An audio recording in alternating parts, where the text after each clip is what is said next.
Uluslararası Af Örgütü Birleşmiş Milletler İnsan Hakları Konseyi'nin bir yıldır süren eylemsizliğine son vermesi ve Çin'in Doğu Türkistan'da yaşanan uluslararası hukuk suçlarını soruşturmak üzere bağımsız bir uluslararası mekanizma kurması gerektiğini belirtti. Uluslararası Af Örgütü, Ocak-Haziran 2022 arasında kısa süre önce Doğu Türkistan'dan kaçan kişilerle ve keyfi olarak alıkonulanların aileleriyle görüşmek için Orta Asya'yı ve Türkiye'yi ziyaret etti.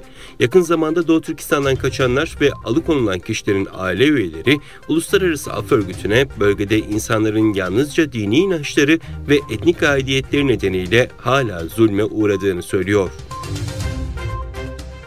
Cumhurbaşkanı Recep Tayyip Erdoğan, Birleşmiş Milletler Genel Kurulu'nda dünyaya seslendi. Erdoğan, Çin'in toprak bütünlüğüne, tek Çin anlayışına ve egemenlik haklarına kesinlikle halel getirmeyecek şekilde Müslüman Uygur Türklerinin temel hak ve özgürlüklerinin korunması hususunda hassasiyet gösteriyoruz, dedi. Ukrayna'nın doğusunda Rusya yanlısı ayrılıkçıların kontrolündeki Herson'da ayrılıkçılar Rusya'ya bağlanmak için referandum yapacaklarını duyurdu. Donetsk, Luhansk ve Herson'da referandum tarihi 23-27 Eylül olarak açıklandı. Referandum kararı dünyada tepkiyle karşılandı. Milliyetçi Hareket Partisi Genel Başkanı Devlet Bahçeli, Kayseri mitingi sonrası verilen akşam yemeğinde Hür Doğu Türkistanlar Derneği Yönetim Kurulu'nu kabul etti. Hür Doğu Türkistanlar Derneği Başkanı Sadullah Doğutürk, Doğu Türkistan'da yaşanan son gelişmeler hakkında Devlet Bahçeli'yi bilgilendirdiklerini söyledi.